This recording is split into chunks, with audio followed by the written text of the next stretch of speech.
This video is sponsored by BuyMode shopping app.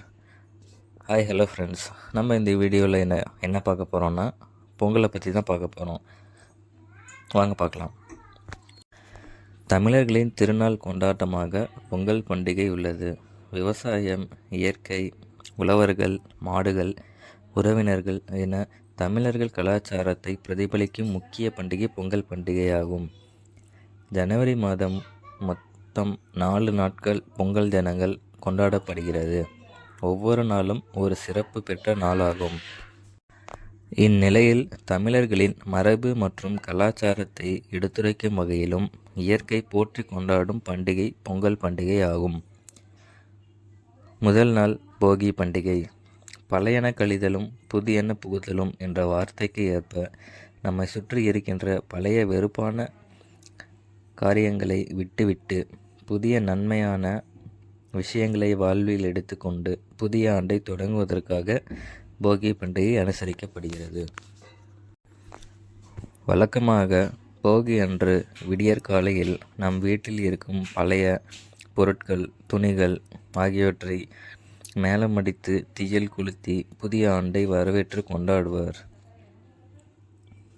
தை மாதம் முதல் நாள் பொங்கல் திருநாள்.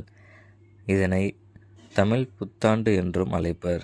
நம் விவசாயம் செய்து அறுவடை தொடங்கும் தினம் தான் பொங்கல் நாள். நமக்கு உணவளித்த பூமியையும் இயற்கையையும் கொண்டாடும் நாம் தமிழர்களின் வளத்தையும் மரபையும் போற்றும் நாள். தை பிறந்தால் வழி பிறக்கும் என்ற வாசகத்திற்கு ஏற்ப வருடம் முழுவதும் செழிப்புடன் இருக்க வேண்டுமென உறவினர்களுடன் மண்பானையில் பொங்கல் வைத்து கரும்பு மற்றும் பழங்கள் வைத்து இயற்கையை வணங்கும் தினமாகும். உழுதுண்டு வாழ்வாரே வாழ்வார், மற்றாரெல்லாம் தொழுதுண்டு பின் செல்பவர் என்ற திருவள்ளுவரின் திருக்குறள் உழவர்களின் சிறப்பை எடுத்துரைக்கிறது. மகிழ்ச்சியுடன் காலையில் நீராடி புத்தாடை அணிந்து உற்றார் உறவினர்களுடன் காலை சூரியனை போற்றி பொங்கல் வைத்து பொங்கலோ பொங்கல் என கூறி புத்தாண்டை வரவேற்கும் சிறப்பான பண்டிகை பொங்கல் பண்டிகை. பொங்கல் பண்டிகையின் 2ஆம் நாள் மாட்டுப்பொங்கல். மாட்டுப்பொங்கல் அன்று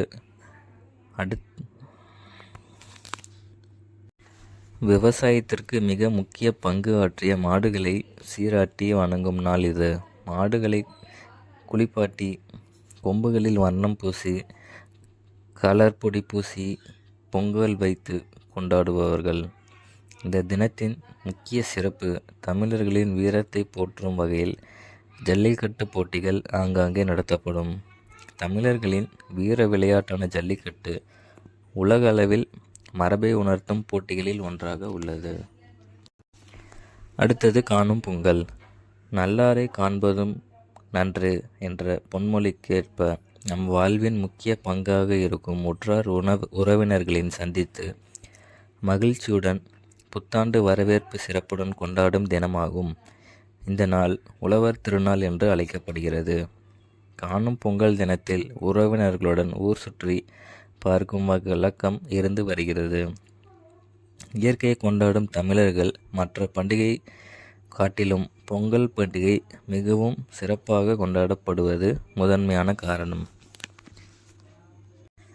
இது தமிழர் வாழ்வியலை கொண்டாடும் நாள் என்பதனாலேயே எங்கள் வாழ்வு எங்கள் வளமும் மங்காத தமிழென்று சங்கே முழங்கு என்ற பாவேந்தர் பாரதிதாசனின் வரிகளுக்கு இணங்க தமிழர் பண்பாட்டை வெளிப்படுத்துவது இந்த பொங்கல் பண்டிகையாகும். என்ன ஃப்ரெண்ட்ஸ், நம்ம இந்த வீடியோவில் பொங்கலை பற்றி பார்த்தோம். நீங்களும் பொங்கலை பற்றி தெரிஞ்சிருப்பீங்கன்னு நினைக்கிறேன். இதே போல் அடுத்த ஒரு வீடியோவில் நல்ல தகவல் பற்றி பார்ப்போம். நன்றி ஃப்ரெண்ட்ஸ். நம்ம சேனலை சப்ஸ்கிரைப் பண்ணிக்கோங்க. அப்போ தான் நான் போடுற வீடியோஸ் உங்களுக்கு உடனுக்குடனே ஒரு நோட்டிஃபிகேஷனில் வரும். தேங்க்ஸ் ஃபார் வாட்சிங் ஃப்ரெண்ட்ஸ்.